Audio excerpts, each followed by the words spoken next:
बहुत सारे केसेस में तो ये रियल है, लेकिन हर केस में रियल है ये कह पाना बहुत मुश्किल है। यानी कि उसकी आयु है 80 ईयर्स और वो चला गया 30 ईयर्स में, 20 ईयर्स में, 40 ईयर्स में, तो वो जो बाकी की टाइमिंग है वो उसे यहीं पे पृथ्वी लोक पे रहना पड़ेगा विदाउट बॉडी। वो पहले ही मरा हुआ था, आपने और मार दिया उसे। आत्माएं भी कभी सोच के हंसती होंगी कि यार हर चीज का ब्लेम हम पे आ जाता है। ये तुम्हें शॉर्टकट में धनवान बनना है, तुम्हें मैनिफेस्ट करना है, तुम्हें कर्म नहीं करना, तुम्हें मैनिफेस्ट करना है बस। मैनिफेस्टेशन आप कर रहे हो तो मैनिफेस्टेशन एक क्रिमिनल भी तो कर रहा होगा जो जेल के अंदर बंद है। उसके लिए तो बहुत इजी कॉन्सेप्ट हो गया कि मैंने 3 मर्डर कर चुका हूँ, 2 और करने हैं, मैं मैनिफेस्ट कर रहा हूँ। बस मैंने ऐसे चाकू लेके गया और फिर मैंने उसका मार दिया। किसी को वश में करना, तो जब आप किसी को वश में करना चाहते हो तो पहली बात तो वही इंटेंशन ही आपकी गलत हो गई। वाइब्रेशन ऐसी है, ये काल की वाइब्रेशन है। अच्छा, ये काल की वाइब्रेशन है कि आपको सब कुछ शॉर्टकट में चाहिए।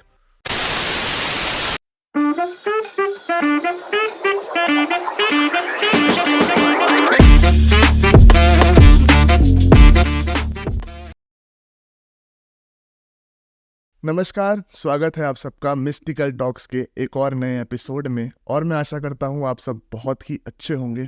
आज का जो ये एपिसोड होने वाला है ये बहुत ज़्यादा स्पेशल होने वाला है, बहुत ज़्यादा इम्पॉर्टेंट होने वाला है, क्योंकि आज के इस एपिसोड में हम कुछ ऐसी चीज़ों के ऊपर बात करने वाले हैं जिस पे हर कोई बात करना नहीं चाहता, और लेकिन परेशान इससे बहुत लोग रहते हैं। अब कुछ लोग उसे अंधविश्वास कह देते हैं, काफ़ी सारे लोग ढोंग भी फैला रहे हैं और उनकी वजह से काफ़ी सारे लोगों को परेशानियाँ झेलनी पड़ रही है।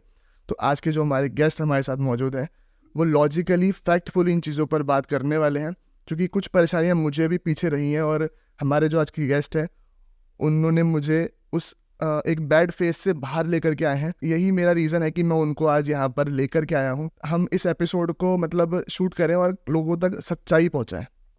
तो ज़्यादा समय न लेते हुए आज के जो हमारे स्पेशल गेस्ट हैं उनको मैं इंट्रोड्यूस करना चाहूँगा। Shri astro Gururaj, welcome sir, बहुत ज़्यादा स्वागत है आपका हमारे थैंक यू सो मच आदि, थैंक यू सो मच। आपने मुझे अपने इस शो में बुलाया और आज बहुत अच्छा लग रहा है आपके इस सेटअप पे आके और शो पे आके। और बाकी जो मैं कर पाऊँगा व्यूअर्स के लिए, आपके व्यूअर्स के लिए, जितना मैं आपको, जितनी मेरी नॉलेज में चीज़ें हैं जो मैंने प्रैक्टिकली एक्सपीरियंस की है from the last 18 years of my profession, तो कोशिश करूँगा कि लोगों तक वो चीज़ें कन्वे कर पाऊँ और बता पाऊँ लोगों को कि किस तरीके से आपको ये एनर्जीज का जो सिस्टम है इसको कैसे समझना है। तो कोशिश करेंगे, बाकी देखते हैं। भी मैं थोड़ा सा लोगों को बताना चाहता हूँ कि कुछ ऐसी दिक्कतें, जैसे कि आपको पता है मेरे साथ ऐसे ही बहुत ज़्यादा रही थी, राइट, है ना। अब वो एक ऐसा फेस था जब बहुत ज़्यादा डार्क फेस कह सकता हूँ अपने लाइफ का, और आपने उसमें बहुत ज़्यादा हेल्प करी और आपने उस फेस को बहुत अच्छे से ट्रीट करा। तो मेरी तरह और भी बहुत सारे लोग हैं जो शायद उन चीज़ों से जूझ रहे हैं, पर वो शायद हर किसी को वो गाइडेंस नहीं मिल पा रही जो शायद मुझे उस समय पर मिल गई। राइट। स्टार्टिंग में पहले करना चाहूँगा कि आप प्रोफेशन से एडवोकेट भी हैं, तो कोई ऐसा क्या कारण था जो आपने एडवोकेट का जो प्रोफेशन है उससे आप हटके इधर को एस्ट्रोलॉजी की फील्ड में आए? आदि मेन क्या है इसमें, एडवोकेट तो मैं बाद में बना, अच्छा। और आई एम फ्रॉम ए ब्राह्मण फैमिली। अच्छा। तो आपके घर में एक एनवायरनमेंट रहता है, राइट। आप सात्विक चीज़ों का सेवन करते हो, सात्विक एनवायरनमेंट आपको मिलता है by birth. I am very lucky कि बाय बर्थ मुझे ये सारी चीज़ें जो है एक एनवायरनमेंट मिला। तो उसमें जब आपकी नरिशिंग होती है ब्रेन की, या इस तरीके से आपको चीज़ें देखने में, एक्सपीरियंस करने में मिलती हैं, तो डेफिनेटली आप, मुझे लगता है मेरी जर्नी बहुत पहले से शुरू हो गई थी। एडवोकेट तो मैं बाद में बना, ग्रेजुएशन की, after graduation I did my LLB। तो प्रोफेशन तो मेरा उससे पहले शुरू हो चुका था। मैंने अपनी जो फर्स्ट प्रेडिक्शन थी वो 5 ईयर की एज में की थी, अपने ही फैमिली डॉक्टर की। अच्छा। हाँ। तो अब जब मैं थोड़ा बड़ा हुआ तो उनसे मिला, like I was in 12th standard. तो मैं उनसे मिला तो उन्होंने मुझे बताया कि बेटा यू रिमेंबर, आप छोटे से थे और आपने प्रेडिक्ट किया था हमारे बारे में। तो मुझे तो याद नहीं था, मैंने बोला ओके ठीक है, किया होगा। तो उन्होंने बताया कि आपने उस समय, हमारे घर संतान नहीं थी, एंड आप 5 साल के थे और आपने प्रिडिक्शन की थी कि आपके घर ट्विंस होंगे। अच्छा। तो उसके नेक्स्ट ईयर उनके घर में ट्विंस हुए थे, और तब तो मैंने कोई स्टडी भी नहीं की थी। एक 5 साल का बच्चा वैसे ही अनजाने में या भोलेपन में कुछ बोल देता है, और वो चीज़ अगर नेचर उस चीज़ को क्रिएट करती है, ईश्वर उसको उस बात को सच्चाई में कन्वर्ट करते, तो ये ऊपर वाले की कृपा है। तो मेरी जर्नी बहुत पहले शुरू हो गई थी, और मुझे कभी भी मीन्स पर्सनली बताऊं तो ऐसा पंडित बनना नहीं था, पंडित या ऐसे ज्योतिषी या आप लोगों के कष्ट दूर करने वाला, वो वैसा कुछ बनना ही नहीं था। बिकॉज मेरा इंटरेस्ट म्यूज़िक में था, मैं स्पोर्ट्समैन रहा हूँ, मैंने अपनी स्टेट को रिप्रेजेंट किया है स्पोर्ट्स में। तो मुझे कभी भी मेरे माइंड में ये दूर दूर तक नहीं था कि मुझे इस प्रोफेशन में आना है। तो मैंने अपनी LLB कंप्लीट की, मैं अपनी प्रैक्टिस में एंटर हो गया।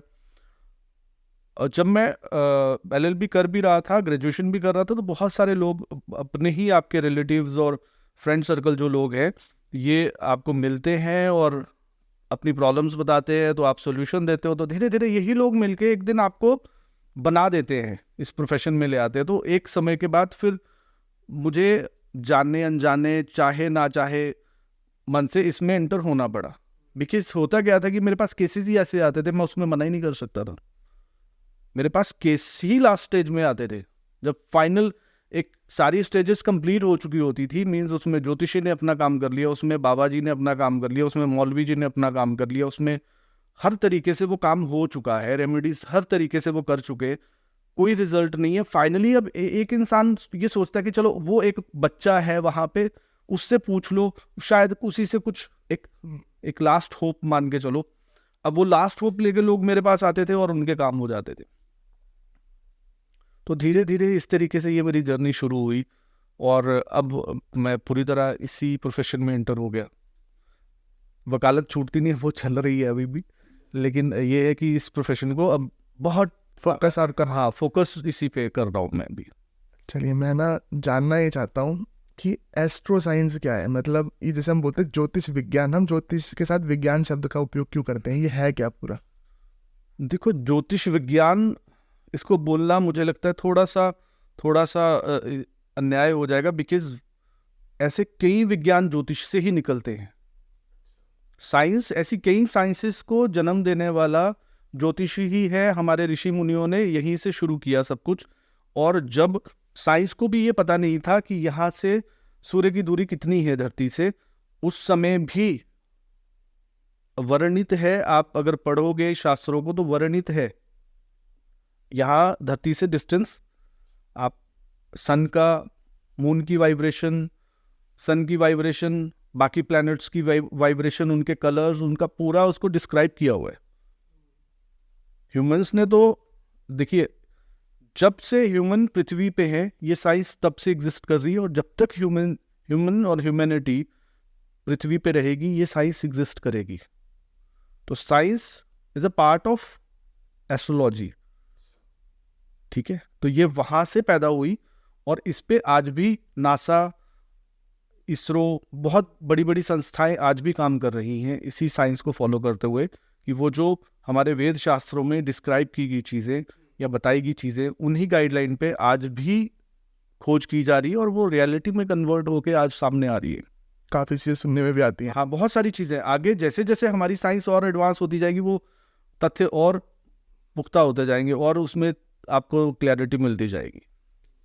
जैसे हम देखते हैं, आत्माओं के बारे में बहुत सुनने को मिलता है।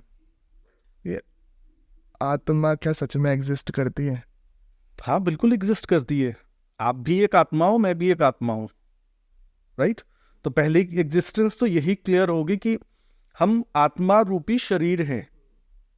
तो आत्मा तो एग्जिस्ट कर रही है, तभी ये आपके शरीर से आपकी आत्मा को, यानी उस वाइब्रेशन, उस एनर्जी को बाहर कर दिया जाए, तो आप एक बॉडी रह जाओगे सिर्फ। तो आत्मा है तो व्यक्ति है, और कुछ आत्माएं जो अपने शरीर को त्याग देती है या मृत्यु लोक से 4th डायमेंशन, यानी कि हम 3rd डायमेंशन में, जो 4th डायमेंशन में चली जाती हैं बॉडी को त्याग के बिकॉज ऑफ मृत्यु, तो वो कभी, हर बार जरूरी नहीं है कि वो 4th डायमेंशन की जो जर्नी है वो कंप्लीट कर पाए। तो बहुत सारी आत्माएं जो अपना पूरा समय, जितना उनका समय है धरती पे मृत्यु लोक पे, वो अगर कंप्लीट नहीं करती हैं तो फोर्थ डायमेंशन, यानी कि अकाल मृत्यु किसी की हो गई, किसी की एक्सीडेंट में, हादसे में, किसी ऐसी गलती से, या कुछ ने सुसाइड कर लिया, मर्डर हो गया, राइट। तो बहुत सारे रीजंस हैं जिसके कारण वो आत्मा को उस ना चाहते हुए भी उस बॉडी को त्यागना पड़ा। यानी कि उसकी आयु है 80 ईयर्स और वो चला गया 30 ईयर्स में, 20 ईयर्स में, 40 ईयर्स में। तो वो जो बाकी की जो टाइमिंग है उसे आत्मा बन के काटनी पड़ेगी। वो उसे यहीं पे पृथ्वी लोक पे रहना पड़ेगा विदाउट बॉडी। तो वो एग्जिस्ट करती हैं, वो शुरू से एग्जिस्ट करती हैं, वो आगे भी करती रहेंगी। आपने देखी है, फील करी है कभी ऐसी कोई एनर्जी आत्माओं की, सोल्स की? देखो, मैं काफ़ी सालों से इस काम में हूँ और मेरा जो वर्क है, पूरा जो मेरा पैटर्न है काम करने का, वो इस तरीके का है कि उसमें ज़रूरी नहीं है कि आप उनसे इंटरेक्ट करना चाहोगे तभी वो इंटरेक्ट करेंगी। वो कभी कभी आपके काम से बहुत खुश होती है तो इंटरेक्ट करती है, कभी कभी आपके काम से नाराज़ हो जाती है। तो मीन्स ये बोलना, मुझे लगता है कोई भी जो इस लाइन में है वो हर किसी का एक ना एक बार ज़रूर सामना हुआ होगा, अच्छी आत्मा से या बुरी आत्मा से, ये उसकी किस्मत है। ठीक है, वो उस तरीके, वो कैसे, अगर वो एक्चुअली इस काम को बहुत सीरियसली कर रहा है तो उसका जरूर कभी ना कभी किसी ना किसी रूप में बहुत सारे एक्सपीरियंसेस जुड़े होंगे। और मेरे भी बहुत सारे एक्सपीरियंसेस रहे हैं सोल्स के साथ, बहुत सारे एक्सपीरियंसेस रहे हैं। उसमें एक छोटा सा एक्सपीरियंस आपको बता देता हूँ। तब मैं इस प्रोफेशन में चीज़ें कर रहा था, सीख रहा था, आज भी सीख ही रहा हूँ, बहुत कुछ सीख रहा हूँ। तो मेरा एक फ्रेंड, बहुत क्लोज फ्रेंड मेरा, उसने बोला कि बहुत प्रॉब्लम हो रही है घर में। ठीक है, एक बार चल के देखते हैं। क्योंकि उसकी कुंडली में देख रहा था, बाकी फैमिली की कुंडली देख रहा था, ऑरा देख रहा था, सब फाइन आ रहा था। और हम रेमेडीज भी कर रहे थे, रेमेडीज का इंप्रेशन नहीं आ रहा था। तो कहीं ना कहीं मुझे भी एक डाउट था कि कुछ might be there is something, कोई ना कोई तो ऐसी एनर्जी है जो गड़बड़ क्रिएट कर रही है वहाँ पे। वो वास्तु हो सकता है, बहुत सारी एनर्जीज है ब्रह्मांड में। तो मैंने बोला ठीक है, आपके घर चलेंगे, एक बार चल के फिर देखते हैं क्या है। तो उसने बोला ठीक है। तो एक दिन उसका फ़ोन आया कि घर चलते हैं फटाफट।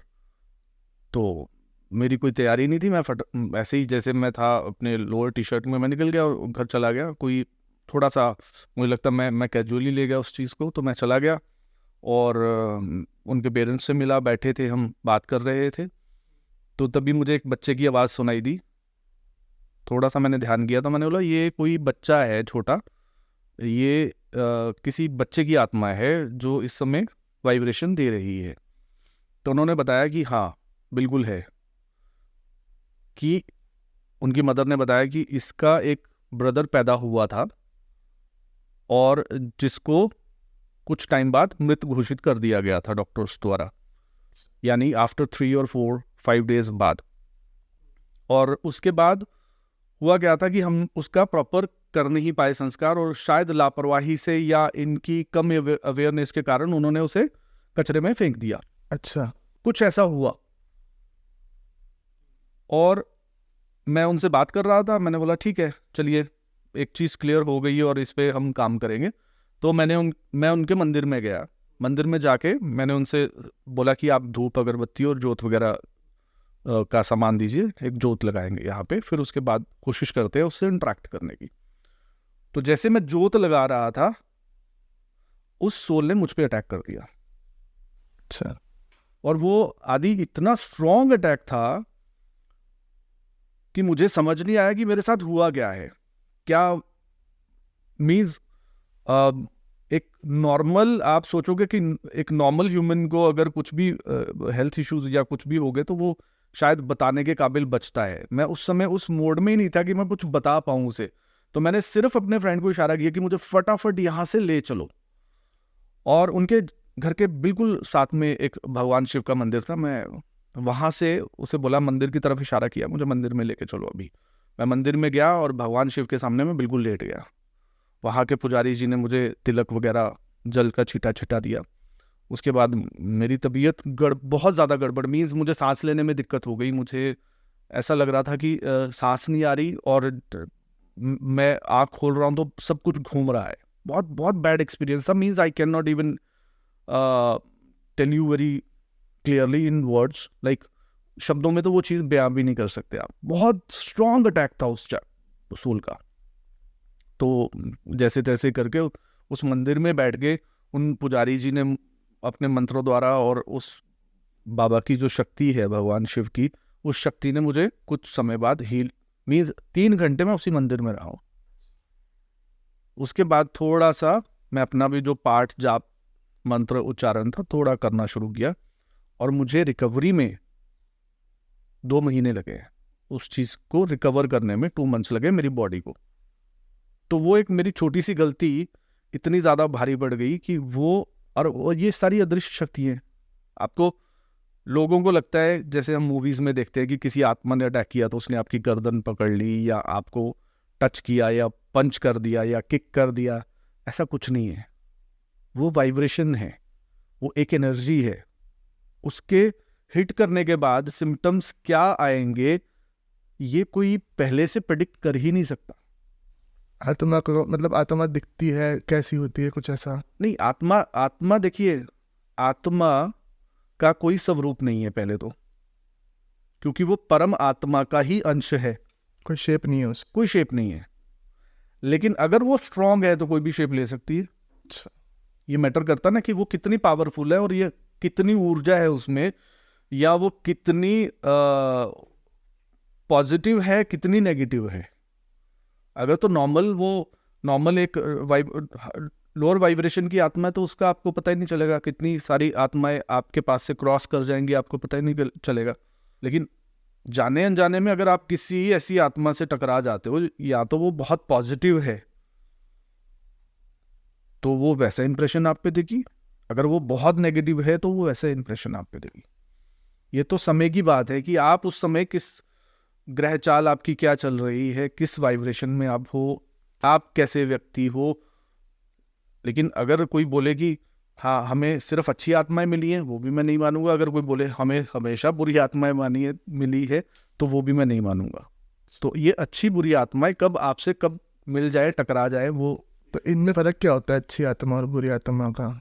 देखिए, अच्छी, जैसे मान लीजिए आप अच्छे इंसान हो तो आप क्या सोचोगे, अच्छा ही करोगे।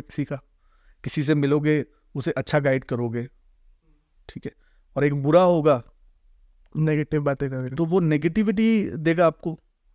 तो जैसा जिसके पास जो वाइब्रेशन है, जिसके पास जैसी उसकी एनर्जी का लेवल है, वही एनर्जी ट्रांसफर करेगी आप। और इसमें भी फिर एक चीज़ आ जाती है कि अगर वो, शायद हो सकता है कि वो आत्मा ना तो नेगेटिव है ना पॉजिटिव है, वो न्यूट्रल है, लेकिन वो आपको मैसेज या आपको साइंस दे रही है, बिकॉज वो कहीं ना कहीं फंसी हुई है, कहीं ना कहीं वो आपसे हेल्प मांग रही है।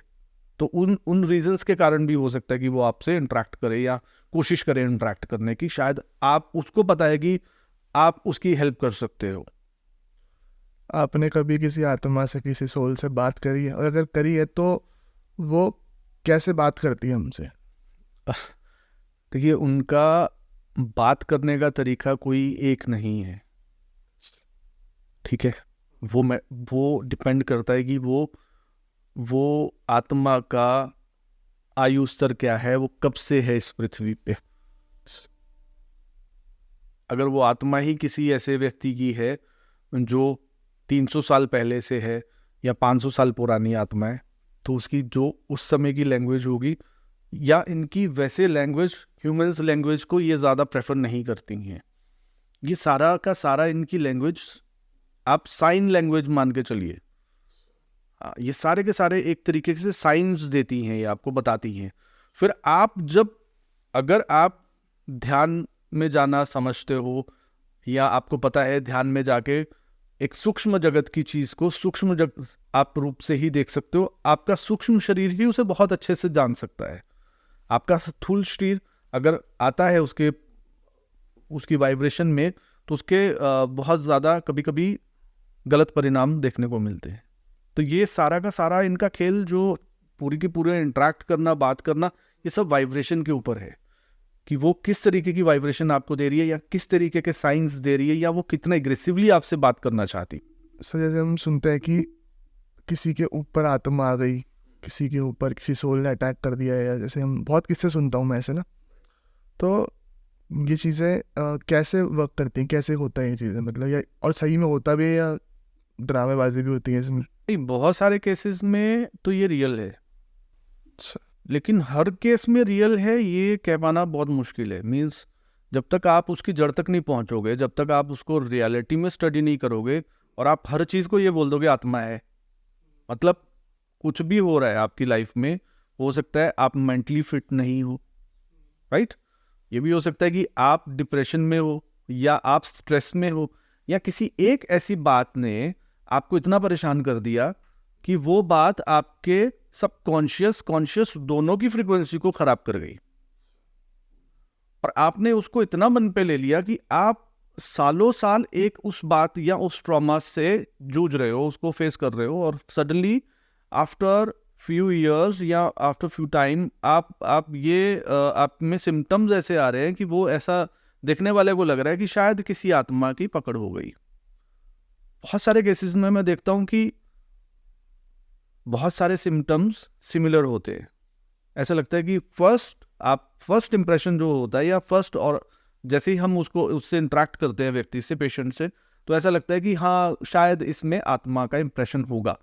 तो वो व्यक्ति भी मान चुका होता है मेरे में आत्मा का इंप्रेशन है, उसकी फैमिली मान चुकी होती है इसमें आत्मा का इंप्रेशन है, लेकिन जब उसको डिटेल स्टडी किया जाता है, जब उसको पूरी तरह हम जड़ तक पहुंचते हैं कि ये कहाँ से क्या हुआ, उसमें कुंडली reading, aura reading, vastu reading, energy reading सब करने के बाद बहुत केसेस में ये निकल के आया है कि ये इनका ही खुद की एनर्जी है जो डिस्टर्बेंस में है, और ये खुद की सोल की वाइब्रेशन जब पॉजिटिव में कन्वर्ट होगी तो ये इंसान फाइन हो जाएगा। इसमें किसी आत्मा का पकड़ या किसी आत्मा का इंप्रेशन नहीं। स्ट्रेस में है, थोड़ा डिप्रेस, बहुत देखिए इसमें बहुत सिमिलैरिटी रहती है बहुत सारे केसेस में ये, जबकि मैक्सिमम केसेस में लोग क्या करते हैं, वो बिना जाने, बिना समझे, बिना सोचे आत्मा का ट्रीटमेंट शुरू कर देते हैं कि मतलब इसको किसी बैड वाइब्रेशन ने कैप्चर कर लिया आपके इस व्यक्ति को, या इस पे किसी आत्मा का निवास हो गया। ठीक है, बहुत उसके सिम्टम्स सेम रहते हैं जब किसी पे किसी आत्मा का प्रभाव आता है, लेकिन हर केस में ये समझना, हर केस को एक ही तरीके से, एक ही नजरिए से देखना, ये यहाँ पे हम बहुत बड़ी गलती कर देते। ये एक इतनी बड़ी गलती हो जाती है कि हम पूरा उसका जो एक राइट ट्रीटमेंट उस व्यक्ति को मिल जाना चाहिए था, उस ट्रीटमेंट से हम उसे दूर कर देते, सिर्फ इतना बोल के कि हाँ इस पे आत्मा का प्रभाव है किसी।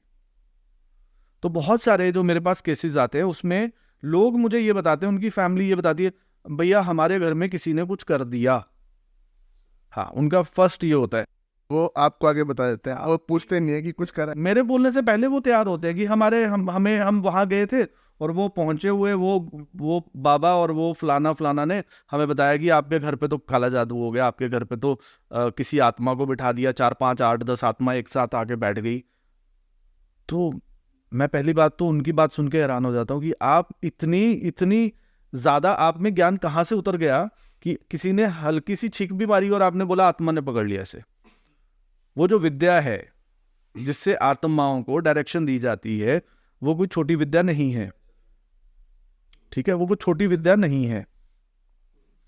उस विद्या को जानने वाले कुछ लोग हैं, और वो जो लोग हैं वो जल्दी से सामने नहीं आते किसी के, राइट।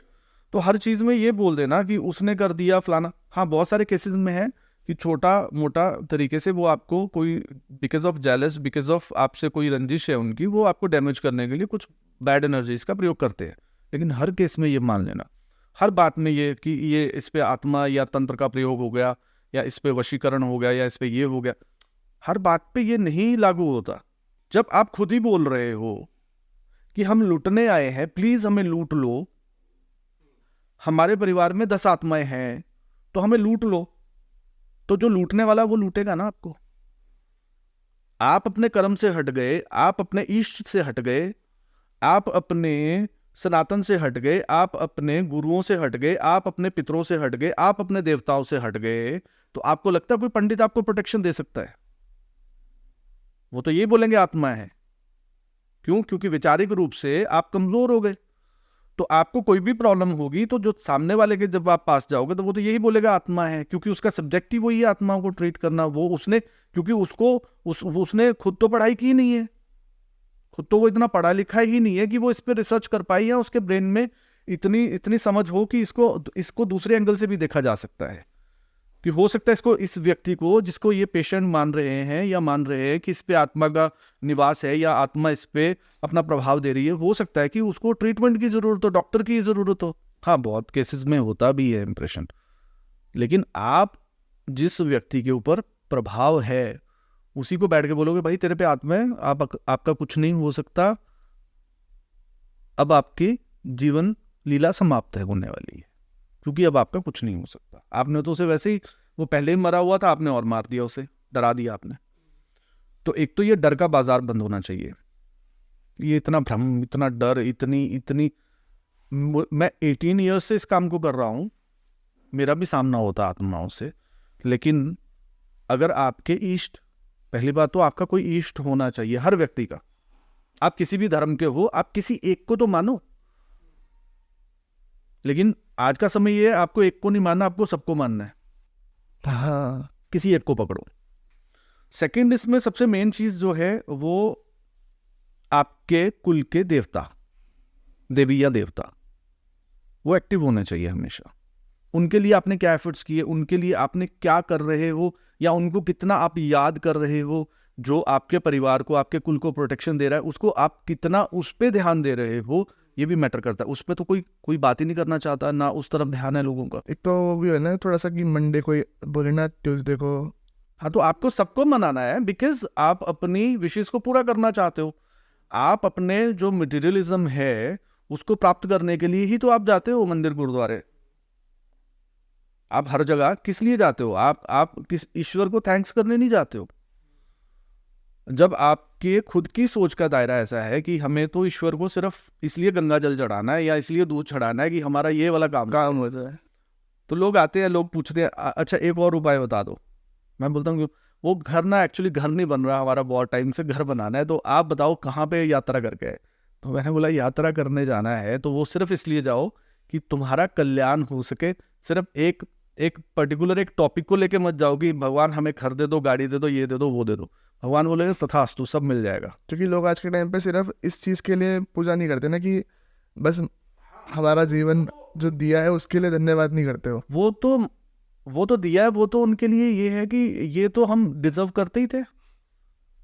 वो तो उसमें तो ग्रेटिट्यूड है ही नहीं उसके लिए तो शुक्राना है ही नहीं, क्योंकि हमारे हाथ पैर चल रहे हैं, ये तो चलने चाहिए। हम बहुत सारी बलाएं, बहुत सारी परेशानी, बहुत सारी दिक्कतों से बचे हुए हैं हम। ये तो होना चाहिए, ये तो भगवान को इतना तो करना ही चाहिए। हम तो भगवान पे एहसान कर रहे हैं। और हाँ, हमें कुछ एक्स्ट्रा चाहिए तो देन विल कम, फिर आएंगे मंदिर में, फिर चढ़ाएंगे, फिर करेंगे तुम्हारे लिए कुछ। तो हमारा पहली बात तो इंटेंशन ही इतना गड़बड़ है, हमारी सोच का दायरा ही इतना गड़बड़ है। अब जब आप भगवान को मतलब के लिए इस्तेमाल कर रहे हो, आप अपने देवी देवताओं को नहीं पूछ रहे, आप अपने कुल देवता को नहीं पूछ रहे, कुल देवी को नहीं पूछ रहे, आप अपने पितरों को नहीं समझ रहे कुछ, तो आप पे बाहरी आत्माएं तो अटैक करेंगी। और उसके बाद भी ऐसा नहीं है कि वो आत्मा ने अटैक किया और वो फॉरएवर आपके ऊपर फिक्स होकर बैठ गई। हो सकता है उस समय आप पे अटैक हुआ और उसके बाद वो अटैक में आप बच गए। जैसे मान लीजिए एक जानवर ने, आप उसकी टेरिटरी में चले गए या आपसे सीधा वो आमना सामना हो गया, तो उसने अटैक कर दिया, अगर वो अटैक करने वाला है तो, और उसके बाद आप बच गए, आपकी किस्मत थी, और वो चला गया। ऐसे ही आत्मा ने अटैक किया और आप बच गए और वो चली गई। लेकिन आपको डर वो अंदर रह गया, उसका सिर्फ डर अंदर बैठ गया, और उस डर को किसी ने फिक्स कर दिया कि हाँ जी, आज भी वो जो आत्मा आपसे मिली थी उसका आज भी प्रभाव है, लेकिन डर के रूप में। वो खुद एग्जिस्ट नहीं कर रही है, लेकिन वो जो भय देके गई, वो जो भ्रम देके गई, वो फॉरएवर तब तक चलेगा जब तक उसका कोई खंडन नहीं करेगा, उसको कोई ब्रेक नहीं करेगा, उसको कटिंग नहीं होगी उसकी, तब तक वो क्योंकि आपके मन में तो बैठ जाएगी वो बात। डरे हुए को डराना बहुत ईजी है, आपके मन में तो वो बैठ गई, लेकिन उसके ऊपर दूसरे ने भी मोहर लगा दी कि हाँ बिल्कुल वो वही है। उन्होंने धंधा बना रखा है ना, वरना धंधा भी है, अगर उसको रियलिटी में भी मान लो कि हाँ वो सही भी बोल रहा है, मैं ये बोलता हूँ हर चीज को पहली नजर सिक्के के दो पहलू हैं, दोनों को देखो। तुम 1 मिनट में क्लाइंट तुम्हारे पास आ गया या कोई परेशान, कोई पेशेंट आ गया, कोई दुखी आ गया, तुमने 1 मिनट में सारा निचोड़ निकाल के 10 मिनट आप दे रहे हो। आज का टाइम जो चल रहा है, आप एक व्यक्ति को जो परेशान है वो आपके पास आ रहा है, आप 10 या 15 मिनट या कोई आधा घंटा या कोई 1 घंटा दे रहा है, यही बना हुआ है ना तरीका। और 1 घंटे में क्या आप वो डिसाइड कर लोगे? या 1 घंटे में, आधे घंटे में, 1 मिनट में आपको पता चल जाएगा कि उसका एक्चुअल सिम्टम्स क्या है, क्या क्या हुआ। और एक चीज और बताता हूं, आत्माएं भी कभी सोच के हंसती होंगी कि यार हर चीज का ब्लेम हम पे आ जाता है। रियलिटी बता रहा हूं, कभी कभी क्या है, आप बिल्कुल ठीक हो, आपने मोबाइल ओपन किया, ठीक है, तो ट्रेंड में क्या चल रहा है, आज ये उपाय कर लो धन लक्ष्मी प्राप्त करने के लिए, आज फलाना कर लो, आज ये कर लो, तुम्हारे घर का वास्तु, तुम्हारा गेट फलाना, इतने सारे उपाय, इसमें इतना सारा ज्ञान है। एक और चीज बताओ तो इसमें थोड़ा ना काफी सारे लोग हैं जो काला जादू करना ऑनलाइन सिखा रहे हैं। हाँ ठीक है, तो आपने क्या किया अपने प्रॉफिट के लिए, जाने अनजाने में आपको पता ही नहीं आप क्या करने जा रहे हो, और आपने उपाय कर लिया, ठीक है। और वो उपाय किसी ऐसे ग्रंथ का था या किसी ऐसी किताब का था कि जिसको जल्दी से ओपन करना ही नहीं था, तो आपने एक डोर ओपन कर दिया, और वो डोर ऐसा था कि उसको ओपन तो कर दिया, उससे आने वाली जो फ्रीक्वेंसी या वाइब्रेशन है वो पॉजिटिव ना करके नेगेटिव कर रही है आपके साथ। आधी दुनिया तो इसी से परेशान है। जो डूबे सो लालच में, आप लालच करोगे आप डूबोगे, इसमें कोई बचा नहीं सकता आपको। आप लालच करो, चाहे वो उपाय का लालच है, चाहे वो एक उपाय का लालच है, तब भी आप लालची ही माने जाओगे। जरूरी नहीं है लालच पैसे का है या लालच और प्रॉपर्टीज का है, उपाय का भी एक लालच है। और बहुत सारे व्यक्ति आज के टाइम पे ये कर रहे हैं कि वो लालच कर रहे हैं, मुझे आज ये दिन में 10-10 उपाय कर रहे हैं, जबकि एक्चुअली जो वैदिक सिस्टम है हमारा, सनातन सिस्टम है, वो बोलता है एक दिन में सिर्फ एक उपाय करो। It's like a medicine.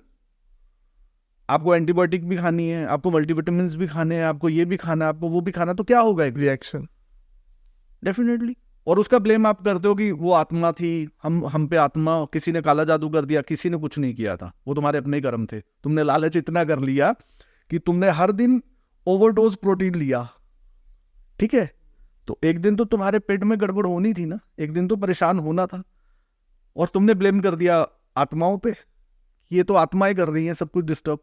आपके कर्म क्या है, आपने कितना लालच किया, आपने जाने अनजाने में क्या गलतियां की, इसका तो आप हिसाब ही नहीं पूछते, किसी से ना लेते हो। तो इसका हिसाब जब किसी आप ऑरा रीडर के पास जाओगे, एनर्जी रीडर के पास जाओगे, किसी हीलर के पास जाओगे, वो तो गिनाएगा ना पहले। तो जब उस इंसान को ये बताया जाता है कि ये जो आपने वो पूजाएं की थी, या वो किया था, या वो किया था, या वो किया था, उसके ये साइड इफेक्ट्स है, फिर उसको समझ आता है कि हाँ ये किसी ने, हमारे पड़ोसी ने या किसी बराबर वाले ने काला जादू नहीं किया, ये हमारी किया हुआ सब कर्म है जो आज सामने आ रहा है। ये जो शॉर्टकट और लालच वाला सिस्टम है, इसको थोड़ा कम कर दो। ये तुम्हें शॉर्टकट में धनवान बनना है, तुम्हें मैनिफेस्ट करना है, तुम्हें कर्म नहीं करना, तुम्हें मैनिफेस्ट करना है बस, ठीक है। तुम्हें कैंडल जला के मैनिफेस्ट करना, करो। एक वो यूनिवर्स का कॉन्सेप्ट भी बहुत चल रहा है आजकल। हाँ बिल्कुल चल रहा है, यूनिवर्स पे छोड़ो। हाँ यूनिवर्स पे छोड़ दो सब कुछ, और तुम्हें सब कुछ मिल जाएगा। तो फिर ठीक है, कर्म क्यों कर रहे हो, छोड़ो सारे कर्म, जॉब छोड़ो, काम छोड़ो, ऑफिस छोड़ो, सारे कर्म छोड़ो। वाइफ को बोलो बेटा ऐसा है, आज से खाना खुना बनाना बंद, यूनिवर्स अपने आप प्रोवाइड करेगा। तो तुम मैनिफेस्टेशन ही करते रहो 24 घंटे, तुम क्यों काम कर रहे हो? अब मैनिफेस्टेशन आप कर रहे हो, तो मैनिफेस्टेशन एक क्रिमिनल भी तो कर रहा होगा जो जेल के अंदर बंद है। उसके लिए तो बहुत इजी कॉन्सेप्ट हो गया कि मैंने 3 मर्डर कर चुका हूँ, 2 और करने हैं, मैं मैनिफेस्ट कर रहा हूँ, बस मैंने ऐसे चाकू लेके गया और फिर मैंने उसका मार दिया, मैं जेल से ऐसे छूटा और मैं जाती, तो वो भी तो मैनिफेस्टेशन कर रहा है। एक साइको किलर से बढ़िया मैनिफेस्टेशन तो कोई नहीं कर सकता, क्योंकि वो तो रहता ही उसी जोन में है इंसान, ठीक है। आप में जितनी जिद है उससे 1000 गुना जिद उस इंसान में होगी, ठीक है। तो अब वो उसकी मैनिफेस्टेशन क्या ईश्वर पूरी करते रहेंगे, ठीक है। तो वो तो बोलेगा मैं मैनिफेस्ट कर रहा था और ये चीजें हो रही थी। बहुत सारे मैनिफेस्टेशन ऐसे भी करते हैं कि धरती का विनाश हो जाए। तो यूनिवर्स को भी आपकी मैनिफेस्टेशन पूरी करने के लिए उस ईश्वर के ऑर्डर्स लेने पड़ते हैं, क्योंकि ये उसी की तो रचना है। ये यूनिवर्स अपने आप नहीं बना, ये उसी की रचना है। ये पूरा संसार, पूरा चराचर उसी की रचना है। और ये पूरी महामाया है ये जो इस संसार की हर वस्तु को चला रही है। जैसे हम देखते हैं कुल देवता होते हैं, ये कैसे काम, मतलब क्या क्या होता है, मतलब कुल देवता, कुल देव का देवता यानी कि आपका जो कुल है, जो आपका डीएनए है, जो आपका गोत्र है, जो आपका एक पूरा परिवार का सिस्टम है, जो पीढ़ी दर पीढ़ी चलता आया, उनको प्रोटेक्ट करने वाली शक्ति। हर इंसान जो पैदा होता है उसके साथ ना दिखने वाली कई और एनर्जीज भी पैदा होती है जन्म से ही, जो उसकी रक्षा करती हैं, जो उसके साथ चलती हैं। जैसे जैसे वो बड़ा होता जाता है, जब वो एक छोटी बाल अवस्था में होता है तो उसे वो शक्तियां दिखती भी हैं, वो स्माइल भी करता है, कभी वो रोने लग जाता है, उसे कोई हंसा तो नहीं रहा होता लेकिन वो ऐसे आंखें घुमा घुमा के स्माइल करता है, और कभी वो अचानक से ऐसे डर के रोने लग जाता है। वो क्या है? वो सारा एनर्जीज, सारा उसके जो इर्द गिर्द एनर्जीज है, या वो जो अभी वो ताज़ा लैंड हुआ, जो उसे याद है कि मैं वहाँ से आया हूँ, मेरी ये जर्नी रही, मुझे ये हुआ, और अभी भी वो स्टिल जर्नी में है जब तक वो अपना कॉन्शियस नहीं होता, जब तक कि उसे वो पूरा संसार की धीरे धीरे होश आनी शुरू नहीं होती। अब जैसे वो संसारिक होना शुरू होता है तो वो शक्तियाँ ऐसा नहीं चली जाती हैं, लेकिन वो धुंधली हो जाती हैं, उसको याद नहीं रहती, उसे याद ही नहीं रहता कि वो एनर्जीज क्या है। वो संसारिक गतिविधियों में या संसारिक माया चक्रव्यूह में ऐसा फंस जाता है कि उसे याद ही नहीं रहता ईश्वर नाम की कोई चीज़ है, या शक्तियाँ, या देवता, या कोई इस तरीके की पावर्स है, फोर्सेस हैं जो हमेशा हमें प्रोटेक्ट करती हैं या हमारे साथ चलती हैं। तो वो हर चीज़ को अपने तरीके से डील करने में लग जाता है। आपको वो भी प्रॉब्लम होगी, आप ज़्यादा से ज़्यादा क्या करोगे? अपना दिमाग दौड़ाओगे, अपने दिमाग से कोशिश करोगे इस चीज़ को हैंडल करने के लिए, और एक दिन दिमाग थक जाएगा, आप चीज़ों को नहीं कर पाओगे। Then you need a guide. और वो गाइड जो है, अगर उसने गलत आपको गाइड कर दिया तो आप पहले ही परेशान हो और परेशान हो जाओगे। तो सबसे पहले तो ये याद रखना, या ये अपने क्लाइंट को याद करवाना कि तुम्हारे साथ भी कुछ शक्तियाँ, जब आपने जन्म लिया था तो उस समय भी आपके साथ जो फोर्सेस चलती हैं वो आज भी एक्टिव हैं, लेकिन आपको उस चीज़ को उसे याद दिलाना पड़ेगा, उस शक्ति से फिर से जोड़ना पड़ेगा। वो जोड़ने का जो प्रोसेस है वो अगर कंप्लीट होता है, यानी कि आपके पितृ एक्टिव हो गए, आपके घर के आपके कुल देवता एक्टिव हो गए, आपके अपनी एनर्जी जो सोल की खुद की पावर है, एनर्जी है, वो एक्टिव हो गई, तो बहुत सारी प्रॉब्लम्स आप खुद ही डील कर लोगे। तो फिर आपको उपाय करने की ज़्यादा ज़रूरत नहीं है। हाँ, जहाँ आपको लग रहा है अब कुछ हो ही नहीं पा रहा, या वो शक्तियाँ इतनी तीव्र गति से वर्क कर रही है कि हमारे पास उपाय या पूजा या साधना या बाकी जो थेरेपीज अवेलेबल हैं उनके अलावा कोई ऑप्शन ही नहीं है, तो फिर हाँ, फिर उनका सहारा लेना पड़ेगा। लेकिन सबसे पहले अपनी आत्मिक शक्ति को जगाएं। फर्स्ट आवाज़ जो है वो अपनी आत्मा को दो कि आ जाओ, आई नीड योर हेल्प। उसके बाद फिर बाकियों से हेल्प मांगो। तो ये एक तरीका है, लेकिन हर चीज़ पे आप काला जादू, वशीकरण, फलाना, ये वो हर किसी के दिमाग में डालते जाओगे तो क्या आपको लगता है आप रोशनी का काम कर रहे हो? मैं एक वीडियो देख रहा था कुछ दिन पहले, तो एक लेडी थी, वो बता रही थी कि आप किसी की फ़ोटो देखो, मतलब फ़ोटो ऐसे करके वो हनुमान चालीसा के थ्रू वशीकरण करना सिखा रहे थे कि आप ऐसे करके उसकी फ़ोटो देखो और उस पर, मतलब ऐसा कुछ था वो। तो वशीकरण, देखिए वशीकरण का मतलब क्या है? किसी को वश में करना। तो जब आप किसी को वश में करना चाहते हो तो पहली बात तो वही इंटेंशन ही आपकी गलत हो गई, वो सोच ही गलत हो गई। और हनुमान जी जो है अष्ट सिद्धि नौ निधि के दाता, तो वो आपको बड़ा, इसमें आपको लगता है बहुत हेल्प करने वाले हैं। लेकिन ये अच्छी बात है कि आप ध्यान हनुमान जी के कर रहे हो उस समय, तो कहीं ना कहीं हो सकता है कि आपके अंदर से वो भाव चला जाए कि मुझे किसी को वश में करना है। क्योंकि ज्ञान अगर है, अगर आप रोशनी में हो और आप देवी देवताओं के शरण में हो, तो वो आपका मन बदल देंगे, वो आपको बुरा कर्म करने नहीं देंगे। लेकिन इस तरीके की बातें करना या इस तरीके की गाइडेंस देना लोगों को, मुझे लगता है ये बहुत गलत बात है। अगर कोई आपके पास आ गया और उसने बोला मुझे ये, तो आप किसी को वश में प्रेम से कर सकते हो, किसी को वश में प्रेम से कर सकते हो, अपनी अच्छी ऊर्जा से कर सकते हो, आप अपनी पॉजिटिविटी से किसी को वश में कर सकते हो। तो ये फालतू की किसी की फोटो लेके फिर तो मोदी जी को पाकिस्तान वाले रोज फोटो ले लेके वशीकरण करने में लगते होंगे। पर वो हनुमान चालीसा नहीं पढ़ेंगे ना। ठीक है, वो ठीक है, अच्छी बात है, नहीं पढ़ेंगे, लेकिन सिंपल सी बात ये है, फिर तो आप इंडिया में बैठे हो तो आप प्रेसिडेंट ऑफ अमेरिका को करो वशीकरण में, आराम से सारे लोग बिठाओ और वशीकरण में लग जाओ करने। अनुवाद फोटो तो अवेलेबल ही है ना उनकी, आप करके देखो। तो ये चीज़ें, ये भ्रम जो फैलाना है, ये अपने आप में मुझे लगता है ये सही नहीं है। हर चीज़ को एकदम भ्रमित, और क्योंकि ये चीज़ें बहुत फैसिनेट करती हैं, बहुत अट्रैक्ट करती हैं एकदम, तो आपको लगता है हाँ बस मैंने फोटो, वो आपकी ही वाइब्रेशन इस्तेमाल की जा रही है। लेकिन आप अगर उस इतनी पॉजिटिव वाइब्रेशन से सिर्फ हनुमान चालीसा पढ़ लोगे तो मुझे लगता है आपको किसी को वश में करने की ज़रूरत ही नहीं है। हर चीज़ें आपकी अपने आप होनी शुरू हो जाएंगी। तो आप ये बुरी चीज़ें या बुरे कर्म करने से बढ़िया आप सिर्फ हनुमान चालीसा पढ़ो और प्रभु को बोलो आप मुझे गाइड करो, मेरे अंदर एक भक्ति रस जगाओ, आप मुझे पॉजिटिव करो, मुझे किसी को वश में करने की ज़रूरत ना पड़े। क्योंकि ज्ञान, देखो आप ज्ञान कहाँ से ले रहे हो ये भी तो मैटर करता है। आप मोबाइल से ज्ञान ले रहे हो, आप मोबाइल कौन चैनलाइज करता है, कौन सा प्लेनेट है? ये मोबाइल, ये जितना मीडिया, ये जितना सारा इलेक्ट्रॉनिक मीडिया कहाँ से है? ये राहु ही तो है। तो राहु अगर आपको पॉजिटिव देगा तो उससे कई गुना ज्यादा वो नेगेटिव देगा, राइट? क्योंकि उसका एक तत्व जो है उसमें तम तत्व तीव्र है, तम तत्व की मात्रा ज्यादा है, और कहीं आप में भी तम तत्व की मात्रा ज्यादा है, तो आप यही मटेरियल तो उठाओगे वहां से, वशीकरण, कीलन, उच्चाटन, मारण, यही तो उठाओगे। आप क्या करोगे? आप इसी चक्रव्यूह में फंस जाओगे, क्योंकि आपका माइंडसेट ही ऐसा है।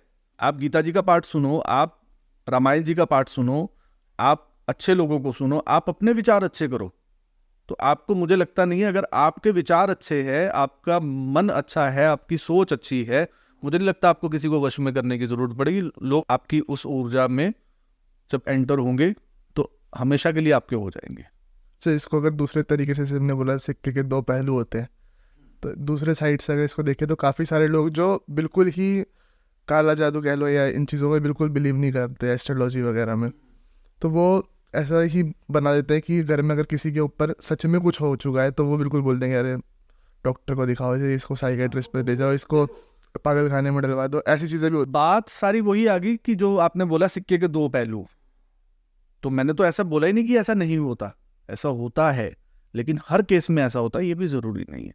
और हर केस में ये होता हो कि ऐसा ना हो, यानी कि आत्माओं को प्रवेश ना हो या ऐसा कुछ किया ना गया हो, तो ऐसा भी जरूरी नहीं है। मीन्स आपको फ्लेक्सिबिलिटी रख के चलना पड़ेगा, आपको इतने फ्लेक्सिबल होना पड़ेगा कि अगर वो साइंस नहीं तो ये साइंस, ये साइंस, ताकि देखो मेन मोटिव क्या है, मेन मुद्दा क्या है, हम किसी को हेल्प करना चाहते हैं।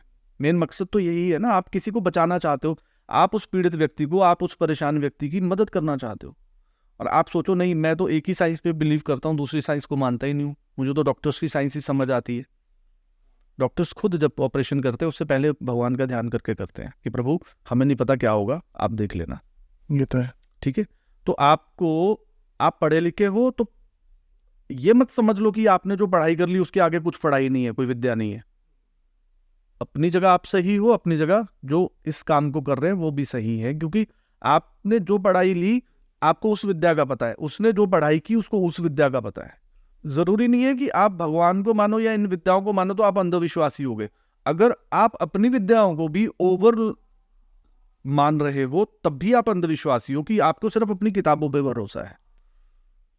तो आपको हर तरीके से इतना फ्लेक्सिबल होना पड़ेगा कि आपको ये किताबी ज्ञान भी समझ आए और आपको रूहानी ज्ञान जो है वो भी, उसका भी समझ होनी चाहिए कि हाँ अगर इस तरीके से ये इतने टाइम से इसका ट्रीटमेंट चल रहा है किसी डॉक्टर के पास, अभी तक रिकवर नहीं कर पा रहा, तो इट मीन्स कुछ ना कुछ ऐसी चीज है जो इसे ब्लॉक कर रही है, जो इसे रोक रही है, जो मेडिसिन का इंप्रेशन इसकी बॉडी पे आने नहीं दे रही। डॉक्टर भी एक टाइम के बाद बोलते हैं कि इनको दवा की नहीं दुआ की जरूरत है। वो क्यों बोलते हैं? जब उन्हें समझ आता है मेरी मेडिसिन काम नहीं कर रही है, अब कोई मिरेकल, अब कोई चमत्कार ही बचा सकता है। तो वो जो चमत्कार है वो ईश्वर ही कर सकते हैं। अभी जैसे हम बात कर रहे थे कुल देवताओं के ऊपर, कुल देवियों के ऊपर, तो पहाड़ों पे जैसे जाए हम, जैसे हम तो उत्तराखंड के ही हैं, तो पहाड़ों पे बहुत ज़्यादा मान्यता है इन चीज़ को लेकर के कि कुल देवता, कुल देवी, और मैंने एक चीज़ और भी देखी कि वो ना उनके ऊपर आ भी जाते हैं, या डोलियाँ वाला जो वो पूरा एक उस क्या होता है, मतलब कैसे काम करती हैं चीज़ें? कि वो बहुत ही, मैं उसको पॉजिटिव मानता हूँ, क्योंकि मैंने अपनी प्रैक्टिस में सबसे ज़्यादा अगर किसी वाइब्रेशन को महसूस किया है तो वो मैंने देवताओं की वाइब्रेशन को महसूस किया है। क्योंकि देवता मीन्स वो ऐसी शक्तियां हैं जो आपको बड़ी से बड़ी प्रॉब्लम से बचा लेंगी, अनकंडीशनल। उनका जो प्रोटेक्शन देने का सिर्फ अनकंडीशनल फॉर ह्यूमैनिटी, इसीलिए वो देव है। देव का मतलब होता है देने वाला, जिसको आपसे कोई उम्मीद नहीं है लेने की, लेकिन वो देने वाला देव जो दे सकता है। और बदले में आपसे क्या क्या मांगते हैं या क्या आपसे उम्मीद करते हैं कि आप थोड़ा सा एक अच्छे इंसान बनो। आप जिस तरीके से भी आपके देवता का जो सिस्टम है प्रसाद का, या वहाँ जाना, या वहाँ पे उनके सामने बैठ के पूजा अर्चना करनी या प्रेयर करनी, तो वो सिर्फ उतना करते हैं कि आपको ताकि आप पीढ़ी दर पीढ़ी अपने लोगों को बता सको कि अगर तुम कभी मुसीबत में आ जाओ तो यहाँ आ जाना अपने देवता के पास, वो तुम्हारी जरूर मदद करेंगे। तो हर कुल का जैसे कुल है, डीएनए है, ये पीढ़ी दर पीढ़ी देवता उनको प्रोटेक्ट करने के लिए चलते हैं। तो वो जरूरी नहीं है कि आप हर चीज में बैड वाइब्रेशन को ही इन्वॉल्व करो या यहाँ वहाँ भटको। जब भी आपको कोई प्रॉब्लम आती है, आप सीधा सबसे पहले अपने कुल देवता को याद करो, कुल देवी को याद करो, सबसे पहले उनका ध्यान करो, अपने पितरों को याद करो, क्योंकि वो भी आपकी प्रोटेक्शन के लिए सबसे ज्यादा फास्ट वर्क करेंगे। पितृ, देवता, आपका इष्ट, उनसे ज्यादा शक्ति, उनसे ज्यादा प्रोटेक्शन आपको दुनिया में कोई और नहीं देगा। इष्ट कौन होते हैं? इष्ट जिनकी तरफ आपके मन का झुकाव होता है, जिनसे आपकी मन की जुड़ाव, हाँ, जिनसे आपको लगता है कि हाँ मेरा इनकी तरफ, आपके वो इष्ट कुछ भी हो सकते हैं। जैसे आराध्य जो है, भगवान शिव आपके इष्ट हो सकते हैं, विष्णु इष्ट हो सकते हैं, माँ दुर्गा इष्ट हो सकती है, हनुमान जी हो सकते हैं, कृष्ण जी हो सकते हैं। आपका कोई एक इष्ट तो होना चाहिए, जब आप मुसीबत में आओ किसी एक को तो आवाज दे सको। लेकिन आज का समय जो चल रहा है, आप क्या कर रहे हो? आप ट्रेंड फॉलो कर रहे हो। आज का जो टाइम है वो आप एक ट्रेंड को फॉलो कर रहे हो। आपने एक, आपको समस्या आ गई, मान लीजिए आपके घर में, या आपको एक समस्या आ गई और आपका इष्ट उस समस्या का समाधान नहीं कर रहा, तो आपको पड़ोस में रहने वाले किसी व्यक्ति ने बोला कि आज वहां पे ये वाले बाबा हैं, या ये वाले जो देवता हैं, ये तो फटाफट सुन लेते हैं, हाँ ये तो एकदम सुन लेते हैं, आप चलो दर्शन करके आओ। तो आप तो सारी जिंदगी पूजा करते रहे भगवान शिव की, लेकिन सडनली किसी ने आके बोला कि अगर घर में बरकत चाहिए तो अपने घर से शिवलिंग हटा दो। ऐसे ही कोई बाबा जी फेमस हुए, उन्होंने बोला, पता नहीं उनके मन में क्या विचार आया, या वो किस शक्ति से, कौन सी पीछे उनके एनर्जी वर्क कर रही थी, जिसने अचानक से मीडिया में आके ये बोला कि जिसके घर में शिवलिंग है उसके घर में तो बहुत नेगेटिव वो रहेगा। ये हुआ है, हाँ ये हो चुका है, और लोगों ने अपने घर के शिवलिंग हटा दिए, जिसको पीढ़ी दर पीढ़ी आपके पूर्वज भी पूज रहे थे, और वो घर में उनको स्थान मिला हुआ था।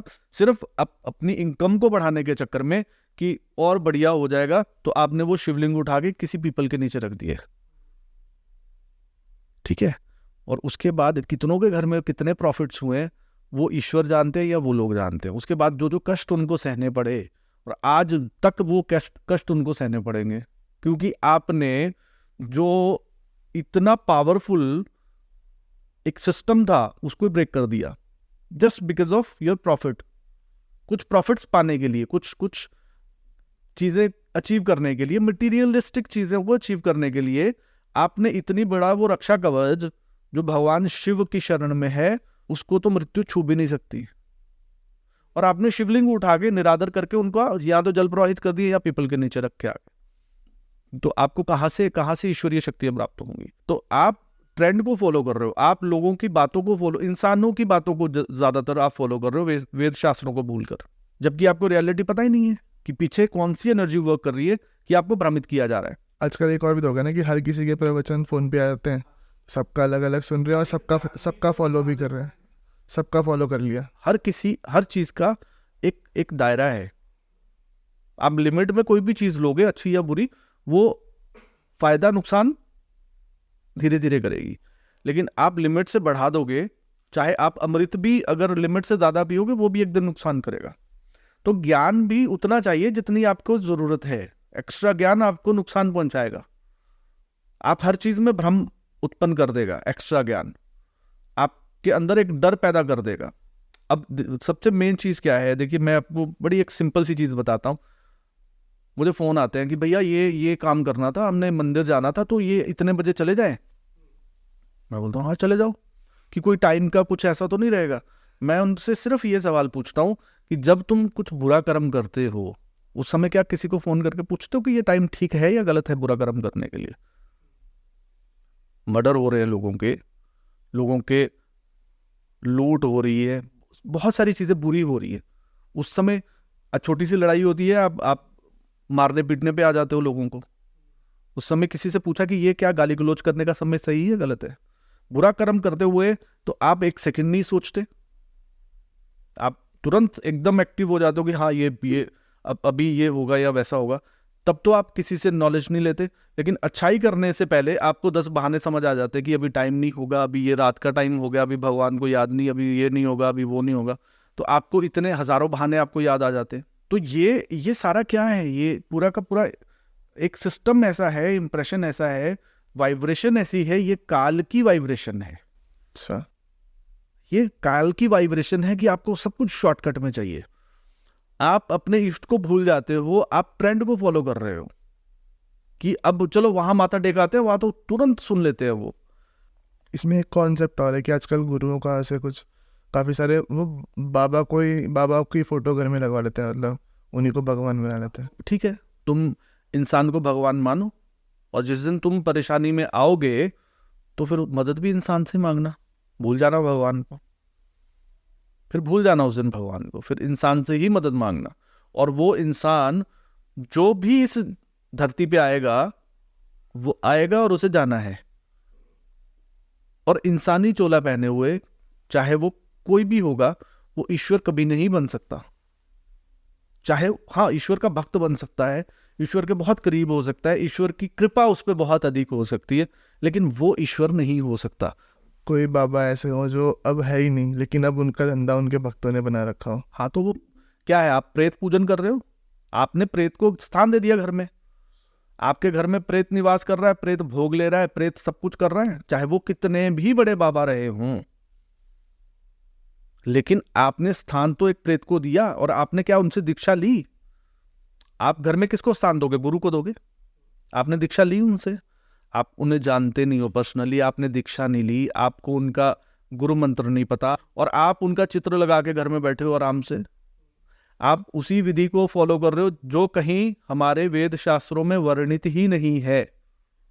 तो जब तुम अपने वेद शास्त्रों को अनदेखा करोगे, तो ये पूरा ब्रह्मांड तुम्हें अनदेखा करेगा, तुम्हें कोई बचा नहीं सकता। जिस दिन तुम परेशानी में, हाँ, जब तक तुम्हारा जीवन, ईश्वर भी अपनी लिखी को बदलते नहीं है जल्दी से।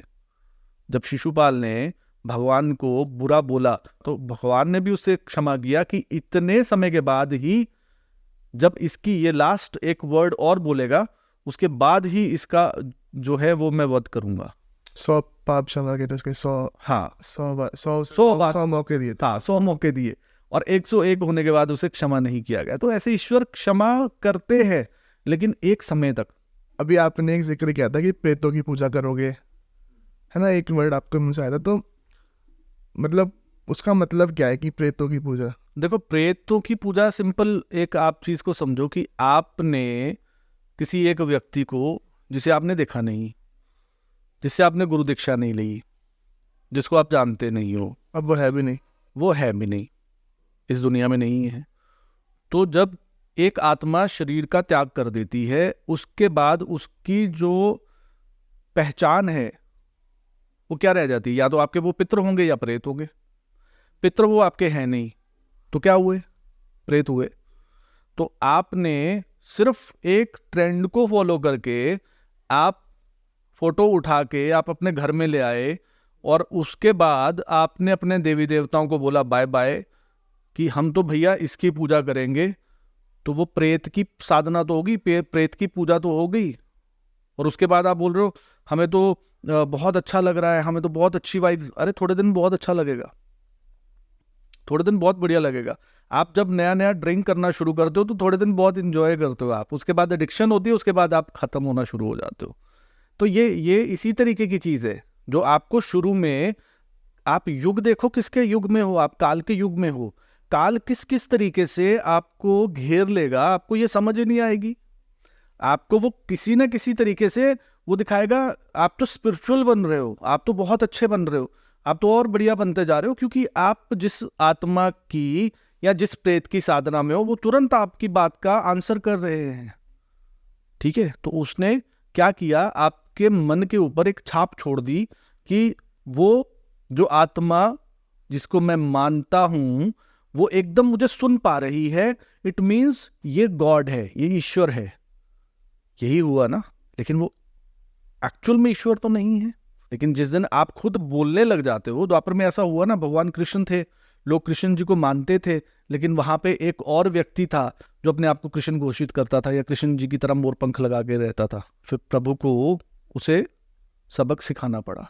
वो आप एक नई सी चीज करने लगे और आप फाइनली बोलने लगे बहुत शांति मिल रही है मन को, बहुत आनंद आ रहा है। आनंद इसलिए आ रहा है कंफर्टेबल हो आप, आपके ऊपर कोई बाउंडेशन नहीं है, आप जैसे चाह रहे हो आप जूता चप्पल पहन के कर रहे हो आप, मीन्स उसमें कोई कोई वर्णित ही नहीं है कहीं पे वो चीज। आप कंफर्टेबल हो क्योंकि काल के युग में हो, काल जैसा चाहता है, जो कंफर्ट आपको देना चाहता है उस तरीके से आप कंफर्टेबल हो, तो आपको बहुत अच्छा लग रहा है, बड़ा शांति मिल रही है। तो आप पाप कर्म कर सकते हो, मन में भाव ला सकते हो, बुरे से बुरा भाव उस समय, क्योंकि आपको पता कुछ नहीं होने वाला। ठीक है, आपको पता कुछ नहीं होने वाला। ईश्वर से तो डर भी है ना, ईश्वर के मंदिर में जाके आपको अगर उनसे प्रेम है तो उसके साथ साथ थोड़ा डर भी है कि वो देख रहे होंगे, फिर वो नाराज हो जाएंगे। अब जो है ही नहीं वो क्या तो मानेगा, क्या ही नाराज होगा। लेकिन आप कहीं ना कहीं जाने अनजाने में प्रेत साधना कर रहे हो, और उसके बहुत सारे क्लाइंट्स, ऐसा नहीं है एक केस आया, बहुत सारे केसेस ऐसे बने देखे हैं कि उनके घर में बहुत ज़्यादा चीज़ें गड़बड़ होनी शुरू हो गई। शुरू में 2-3 साल बहुत अच्छा उनको रिजल्ट्स भी मिले और सब कुछ हुआ, लेकिन उसके बाद बहुत ज़्यादा बुरे उनके हाल हुए। आपको मानना ही है इतने इतने देवी देवता, किसी एक को मान लो जो कहीं हमारे ग्रंथों में वर्णित है, लेकिन आप नई सी चीज़ ले आते हो ट्रेंड में, आप उसी को फॉलो करने लग जाते हो। इट मीन्स कमी किसी गुरु, किसी भगवान, किसी देवता में नहीं है, कमी आपके अंदर खुद है। या तो वो तुम्हें गुलाम बना के रखेगा सारी जिंदगी, और जब तक गुलाम हो गुलाम की जिंदगी जियो, या जिस दिन तुम आज़ादी के लिए आवाज़ उठाओगे, ईश्वर की तरफ बढ़ोगे, क्योंकि ईश्वर से तो तुमने पहले दिन ही डिस्कनेक्ट कर दिया, सब कुछ पूरे रास्ते तभी के तभी बंद कर दिए। तो जिस दिन तुम उसकी तरफ चलने का सोचोगे तो सबसे पहले प्रॉब्लम देने वाली शक्ति तुम्हारे खुद घर में, जो तुमने खुद ही तैयार की थी प्रेत के रूप में, वही तुम्हारा सर्वनाश कर देगी। तो जो भी आप ये ट्रेंड को फॉलो करते हो, सोच समझ के फॉलो करना। इसके परिणाम इतने भयंकर है, इतने बुरे हैं कि काले जादू से आप फिर भी बच जाओगे, बुरी आत्माओं से फिर भी बच जाओगे, लेकिन तुम्हारे खुद के किए हुए बुरे कर्म से ना तो तुम बचोगे ना तुम्हारे आने वाले परिवार। कर्म पे काम करो, कर्म के बिना तुम्हें कुछ नहीं मिलने वाला। ये भगवान श्री कृष्ण जी श्रीमद् भागवत गीता में क्लियर बोल के गए हैं, लेकिन तुम्हें तो शॉर्टकट करना है। शॉर्टकट का रास्ता किसका है? शैतान का है, भगवान का तो नहीं है। भगवान जब धरती पे आए उन्होंने तो मैनिफेस्टेशन करके रावण को नहीं मारा कि मर जाएगा अपने आप ही, मैनिफेस्ट करते वो खुद ईश्वर थे। राम अवतार पूरा मानवता के लिए, मानवता के लिए कृष्ण जी आए, उन्होंने वो बोलते मैनिफेस्ट कर तू अर्जुन, क्या है क्यों चीज वेस्ट करना है, यहीं बैठो मैनिफेस्ट करो, अब अपने आप मर जाएंगे कौरव। लेकिन उन्होंने बोला लड़ो, कर्म करो। वो चाहते एक क्षण में उस युद्ध को खत्म कर सकते थे, एक क्षण भी नहीं लगता, एक क्षण भी नहीं लगता।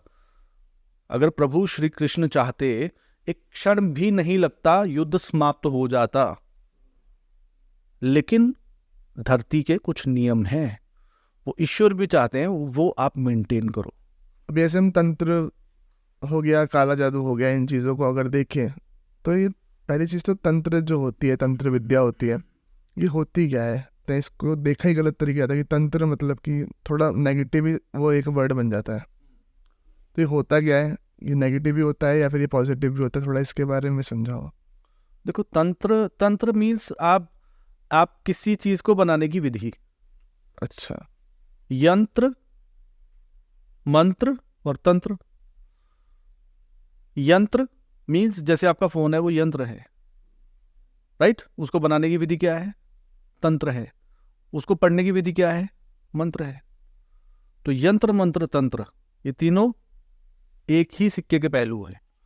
तो अब इसमें वो वर्ड ऐसा है कि जिसको शायद जो बन ऐसा गया कि जिससे लोगों को डर, भय की जो है वो कहीं ना कहीं एक वाइब्स आती हैं, थोड़ा सा डर जाते हैं लोग। तंत्र मतलब आप जितनी चीज़ें, ये कार, आपका मोबाइल, लैपटॉप, हर चीज़ जो भी बनी है, इसके पीछे इसको बनाने की जो विधि है, दैट इज तंत्र। इसी तरीके से जो हमारे ऋषि मुनियों ने इतनी बड़ी बड़ी सिद्धियां प्राप्त की, इतनी बड़ी बड़ी अचीवमेंट्स, मीन्स आज देखिए सिंपल एक चीज, अगर चंद्रयान यहाँ से उड़ के चंद्र पर जा रहा है तो वो क्या है? उसको बनाने की विधि भी तो एक तंत्र है, उसको भेजने की विधि भी तो एक तंत्र है। बड़े बड़े जो ऋषि मुनि थे वो जब किसी चीज को सिखाते थे तो वो संस्कृत का वर्ड है, जिसको आप लोगों ने इतना ज्यादा नेगेटिव कर दिया कि उसका भय लोगों के मन में बैठ गया। अब उस विधि को जानने वाला टीचर जो है, उस विधि को जानने वाला टीचर, अब हम उसे इंग्लिश में बोलेंगे तो टीचर बोलेंगे, हिंदी में बोलेंगे उस विधि को जानने वाला गुरु बोल देंगे। और बहुत वो गुरुजी अगर पहुंचे हुए हैं कि वो उस तंत्र विधि के मास्टर हैं, तो तांत्रिक हो जाएंगे। ठीक है। अब हमने गन बनाने की जो विधि है, गन, उसको बोल लिया वो एक यंत्र है जिसके अंदर से गोली निकलती है, उसको बनाने की विधि क्या हो गई? तंत्र हो गया। ठीक है। अब एक गन बनाने वाले ने गन को इंट्रोड्यूस किया फॉर प्रोटेक्शन, लेकिन वो जब चोर के हाथ में आई तो उससे चोरी हुई, जब वो पुलिस के हाथ में आई तो आपकी रक्षा हुई। तो ये सारी, चाहे वो यंत्र है, मंत्र है, तंत्र है, जब सही इंसान के हाथ में होगा तो वो आपके लिए फायदा करेगा, और जिस दिन वो चीज गलत इंसान तक पहुंचेगी वो आपके लिए नुकसानदायक है। तो इसमें ये जो भय और इतना डर और इतना ये नेगेटिव जो फैला दिया गया, वो एक तरीके का भ्रम है। वो ऐसा भ्रम है जिसको लोगों में खूब फैलाया गया, खूब डराया गया, खूब उनको लूटा गया। काला जादू भी होता है, लेकिन ऐसे नहीं है कि वो हर गली गली में बट रहा है, कुछ चूरन नहीं है वो एक विधि है, और उस विधि के ज्ञाता कोई इजीली अवेलेबल नहीं है। अब जैसे किसी के ऊपर तंत्र तो आपने मीनिंग बताया, उसका मतलब होता है एक तरीके से प्रैक्टिस, विधि का, है ना? ठीक है। जैसे कोई काला जादू ले ले हम, काला जादू, ब्लैक मैजिक, अगर ये किसी पे हो जाता है तो उसके उपाय भी होते होंगे। बिल्कुल है। जैसे कि आप करते हो, तो वो कैसे उपाय होते हैं, कैसे उनको ठीक कराते हैं, उसके बारे में थोड़ा समझाओ।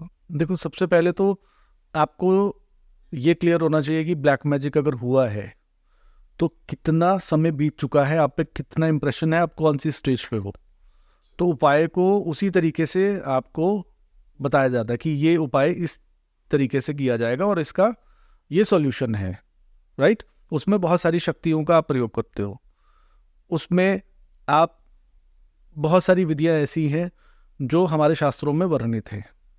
लेकिन एक बहुत, मैं जब भी बताऊंगा मैं बहुत बेसिक चीज़ बताता हूँ, और ऐसी चीज़ बताता हूँ कि जिसका इफेक्ट आपको देखने को मिलता है। जब भी आपको लगे आपके घर पे बुरी नज़र है, या किसी ने कोई बुरी वाइब्स या बुरी काला जादू का इस्तेमाल करके आपके घर, आपके परिवार के सदस्यों को डिस्टर्ब किया है, तो उसका मेन आप क्या करिए, एक सबसे पहले जो आपको करना है, एक तो अपने कुल देवी देवता से मदद मांगे, अपने पितरों से मदद मांगे, अपने इष्ट की साधना प्रबल कर दे, जो आपको खुद करना है। दूसरा, अपने घर में नियमित रूप से पूजा पाठ करें, जोत लगाएं, जोत में 2 लौंग डाल दें, और नियमित रूप से घर में सैटरडे और मंगलवार को गूगल का धुनी दे। पूरे घर में गूगल का धुआं करे। उसके बाद आप लोबान का धुआं दे। ये नियमित रूप से चलना चाहिए आपके घर में, तकरीबन 6 मंथ्स तक, लगातार, हर सैटरडे, हर मंगलवार। और उसके बाद आप गंगा जल, गुलाब जल और गौमूत्र मिक्स करें एक पात्र में और इसका पूरे घर में छिटा दे हर रोज। पीली सरसों घर में हर सैटरडे को बिखेर दे, सुबह झाड़ू से साफ कर दे। आपको घर में सात्विक आहार बनाना है, तामसिक नहीं बनाना। जिसको भी डाउट है उसके घर में किसी ब्लैक मैजिक का इंप्रेशन है, घर में से नॉनवेज, अंडा, सिगरेट, शराब ये बंद कर दो। उस घर में उन चीज़ों का सेवन भोग नहीं होना चाहिए, ताकि सात्विकता का जो सत तत्व है वो बढ़ता जाए। जब सत तत्व बढ़ेगा तो जो तामसिक चीज़ें हैं या तामसिक प्रवृत्ति की कोई भी एनर्जी जो आपके घर में भेजी गई है उसको ऊर्जा नहीं मिलेगी। जब उसको ऊर्जा नहीं मिलेगी, वो कमज़ोर होगी, वो आपकी जगह छोड़ देगी। ठीक है, तो मेन आपको सात्विकता से ही काटना है तम तत्व को। ये सारे 3 तत्वों की बैलेंसिंग पे है, सत, तम और रज। तो रज तत्व एक ऐसा तत्व है जिस पे बहुत ज़्यादा लोग बात नहीं करते, ना उस पे फोकस करते हैं। मेन अब क्या रह गया, तम और सत। तो तामसिक आप बनोगे तो तामसिक ऊर्जाएं आप पे इंप्रेशन देंगी, आप सात्विक बन जाओगे, तामसिक ऊर्जाओं को भोग नहीं मिलेगा, वो कमज़ोर हो जाएंगी। सेकंड, अपने घर में नियम बनाओ भगवान के भोग का। जब भी आप पूजा करो तो भगवान को ज़रूर भोग दो, और उस भोग को जब आप देते हो तो एक तुलसी का पत्र उसमें रख दो, नहीं तो वहाँ जो बुरी शक्तियाँ हैं वो उसका भोग ग्रहण कर लेंगी। आपको लगे हमने भगवान को भोग दिया, लेकिन आपने तुलसी का पत्र नहीं रखा, आपने उसको सही तरीके से भोग नहीं लगाया, तो वो प्रेत उसका भोग ले लेंगे। ठीक है, तो नियमित रूप से भोग दीजिए। घर में जो आपके देवी देवता विराजमान हैं उनकी प्रार्थना, उनकी पूजा ये शुरू कर दीजिए नियमित रूप से। और सबसे मेन चीज़ जो है, घर में हनुमान चालीसा के साथ बजरंग बाण का प्रयोग ज़रूर करें। बजरंग बाण का प्रयोग तब किया जाता है जब आप संकट में हो, जब ऐसे संकट में हो कि अब भगवान आपको आना पड़ेगा, तब बजरंग बाण। अदरवाइज ये रूटीन में जो बजरंग बाण बोलने वाले लोग हैं ये सही नहीं है। आप हनुमान चालीसा का करिए, संकट मोचन का करिए, बाकी सब करिए, लेकिन बजरंग बाण तब जब आपको लगे अब पानी सर से ऊपर जाने। उसमें कसम दी जाती है ना। हाँ, उसमें बहुत सारे मंत्र गुप्त ऐसे हैं जिनका प्रयोग आप करते हो। तो ये कुछ सात्विक विधियां हैं जिससे आप अपने घर की ऊर्जा को पवित्र करके, अच्छा करके, आप अपने घर से बुरी शक्तियों को बाहर कर सकते हो। तो बहुत ही ज़्यादा हम इंटेंस मोड पे चले गए थे आज काफ़ी इंटेंस हमारी बातें हुई और काफ़ी मतलब लॉजिकली भी हुई। मतलब जैसे काफ़ी सारे लोग क्या करते हैं ना, जैसे मैंने काफ़ी सारे ऐसे एस्ट्रोलॉजर्स को देखा है जो मतलब मिसगाइड बहुत करते हैं, कि मतलब डरा देते सामने। जिन चीज़ों पे आपने बहुत अच्छे से समझाया, बहुत बहुत शुक्रिया आपका। इतनी ज़्यादा बातें हमने आज करी हैं। मैं सच में सोच रहा हूँ कि हम कहाँ से शुरू किया था और हमने कहाँ कहाँ घूमते हुए कितने सारे टॉपिक्स को आज कवर किया है। मतलब शायद ये पहला पॉडकास्ट होगा जिसमें हम पूरा एक कह सकते हैं हर ऑलमोस्ट हर विषय पे हम घूम के आ गए हैं। सबसे पहले तो आपने जो आज हमें अपना बहुमूल्य समय दिया है उसके लिए बहुत बहुत शुक्रिया, और आपकी नॉलेज के लिए बहुत बहुत शुक्रिया। और बहुत सारे लोगों को मैं समझता हूँ काफ़ी सारी नई चीज़ें जानने को मिली होगी, और अगर रिस्पांस अच्छा रहेगा तो बहुत जल्दी हम दोबारा भी बैठेंगे दोबारा एक पॉडकास्ट और हम सर के साथ करना चाहेंगे।